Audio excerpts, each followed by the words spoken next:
महाराजा संसार चंद की ऐतिहासिक नगरी सुजानपुर में सर्व कल्याणकारी संस्था के बैनर तले मुरली मनोहर मंदिर में राष्ट्रीय सुरक्षा यज्ञ का आयोजन किया गया। इस यज्ञ में ग्रामीणों और साधु संतों ने हिस्सा लिया। राज्य के विभिन्न धार्मिक स्थलों से आए कई विद्वान पंडितों ने शस्त्रोक्त विधि से हवन पूजन करके देव शक्तियों से देश की जनता को आतंकवाद नफरत से मुक्त माहौल प्रदान करने का आह्वान किया गया।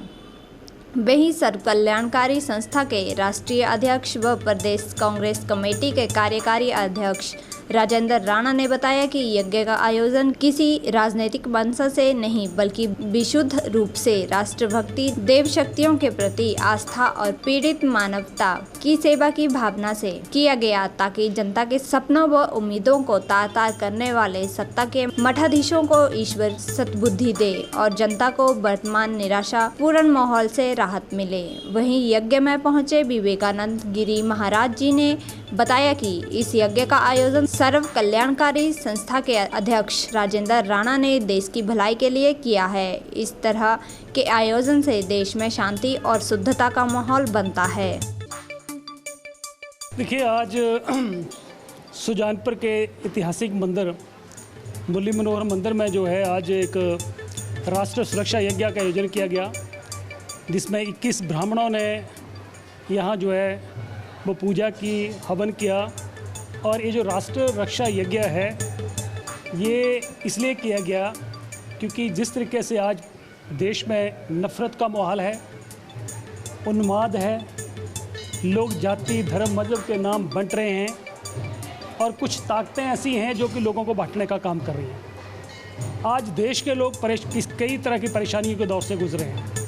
आज आप देखिए कि मैं एक पब्लिक रिप्रेजेंटेटिव होने के नाते जहाँ भी जाता हूँ आज लोग महंगाई से त्रस्त हैं, लोगों को नौकरियाँ नहीं मिल रही हैं, जो बच्चे पढ़े लिखे हैं वो परेशान हैं, उनके पेरेंट्स अभिभावक परेशान हैं। इसलिए ये जो यज्ञ किया गया है, नारायण गायत्री महायज्ञ का आयोजन किया गया है। और ये यज्ञ जो है सर्व कल्याणकारी संस्था जो कि पिछले 22 साल से लोगों की सेवा में लगी है, जो कि सामाजिक काम करती है, संस्था के पदाधिकारियों द्वारा ये फैसला लिया गया कि राष्ट्र रक्षा यज्ञ किया जाए,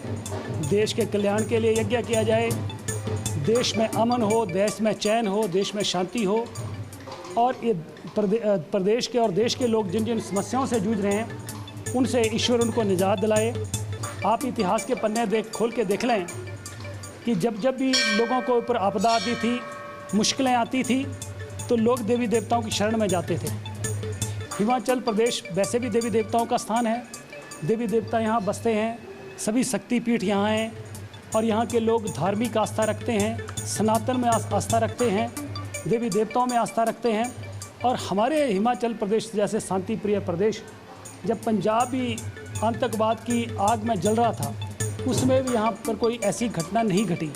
और अब हमारे हिमाचल प्रदेश में भी खालिस्तान के नाम के ऊपर स्लोगन लिखे जा रहे हैं, झंडे लहराए जा रहे हैं, लोगों को धमकियां मिल रही हैं। तो इस तरीके से जब हुक्मरान जो है लोगों की समस्या को हल ना करें, हुकूमत जो है, सरकारें अगर लोगों की समस्या को हल ना करें, तो लोग जो हैं देवी देवताओं की शरण में जाते हैं। और एक सामाजिक व्यक्ति होने के नाते, एक सामाजिक संस्था होने के नाते हम सब लोग भी यहाँ पर सैकड़ों की तादाद में यहाँ बहुत सारे ब्राह्मण यहाँ पहुँचे, ब्राह्मणों ने यज्ञ किया, साधु संत समाज के लोग यहाँ आए, सामाजिक लोग यहाँ आए और सब ने मिलकर जो है देश की शांति के लिए, देश की तरक्की के लिए, देश की लोग जो जिन जिन समस्याओं से जूझ रहे हैं उन समस्याओं से लोगों को निजात मिले, देवी देवताओं का आह्वान किया और हमारा प्रदेश फिर से लोग जो हैं उनको जो है वो न्याय मिले, लोगों में जो है भाईचारा फिर से बरकरार हो। और मैं कहता हूँ कि हमारे देश को आज़ाद कराने के लिए बहुत सारे लोगों ने जानें दी, बहुत सारी कुर्बानियाँ दी, बहुत सारे लोगों ने साथें दी। और हमारे देश का संविधान रचना जब हुई तो उन लोगों ने क्या कल्पना करी थी कि हमारा देश कैसा होगा। आज देश किस दिशा में जा रहा है, तो हम देवी देवताओं से आह्वान कर रहे हैं, देवी देवताओं की शरण में जाके जो है ये जो है यज्ञ किया गया है, ताकि देश में, विश्व में शांति हो और लोग जो हैं भाईचारा लोगों में फिर से बरकरार हो, लोगों को नौकरी मिले, लोग महंगाई से जो त्रस्त हैं उनको वहाँ से जो है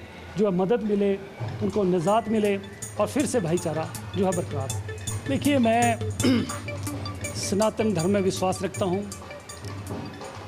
और मेरे घर में, हमारे समाज में हम लोग सनातन धर्म के मुताबिक अनुष्ठान घर में भी करते हैं। अगर समाज के लिए अनुष्ठान किया जा रहा है, यज्ञ किया जा रहा है, तो कोई क्या कर रहा है मुझे उस बात से कोई फ़र्क नहीं पड़ता। हम लोगों की, हमारे लोगों की, हमारी सबकी मनसा देश की रक्षा के लिए, देश में शांति के लिए, देश में भाईचारा बरकरार हो, इसके लिए यज्ञ किया है। कोई मेरी आलोचना कर रहा है तो वो करता रहे, उसका स्वागत है, उसका अपना स्वभाव हो सकता है, उसका अपना विचार हो सकता है। मैं उस पर कोई टिप्पणी नहीं करना चाहता। यज्ञ का जो अर्थ है वो यही है कि यज्ञ ही विष्णु। यज्ञ जो है स्वयं भगवान विष्णु हैं। ऐसा हम नहीं कह रहे हैं, अपितु ऐसा जो इस धरा का, दुनिया का सबसे प्राचीनतम पुस्तकालय, जिसको ऋग्वेद के नाम से कहा जाता है, कि जो दुनिया का सबसे पुरानी पुस्तक, पुराना ग्रंथ, पुराने ज्ञान की जो कुंजी है, उस कुंजी में अर्थात ऋग्वेद में ऐसा कहा गया कि यज्ञ ही विष्णु, यज्ञ ही भगवान विष्णु हैं। और ये स्वयं भगवान विष्णु का ही यज्ञ, नारायण का ही यज्ञ था। राष्ट्र रक्षा यज्ञ, नारायण रक्षा। और जब हम दूसरे साधना पद्धतियों की बात करें तो उसमें काली, तारा, त्रिपुर सुंदरी, भैरवी, छिन्नमस्ता, धूमा, मातंगी, श्री विद्या, बगला आदि अनेक महाशक्तियों की साधना, उनके यज्ञ, गायत्री, महागायत्री, रुद्र आदि की साधना। किंतु उसमें जो नारायण यज्ञ है और नारायण साधना, या उन सभी कवचों में, क्योंकि ये रक्षा है, तो उसमें जो नारायण कवच है वो अमोघ है। तो मैं एक बार फिर से आप सभी को धन्यवाद देता हूँ कि आप लोगों ने आदरणीय श्री राजेंद्र राणा जी का सहयोग किया और ये बीड़ा उठाया। और हम राणा जी से आग्रह भी करेंगे और इनसे निवेदन भी करेंगे, और हम इन्हें ये संदेश भी देना चाहते हैं कि ये जो राष्ट्र रक्षा महायज्ञ है, ना ये केवल सुजानपुर में होके, अपितु पूरे प्रदेश में, और प्रदेश के माध्यम से, इनके माध्यम से हम भगवान मुरली मनोहर से यही प्रार्थना करेंगे कि ये एक दिन पूरे देश में जाए और पूरे देश में राष्ट्र रक्षा यज्ञ हो।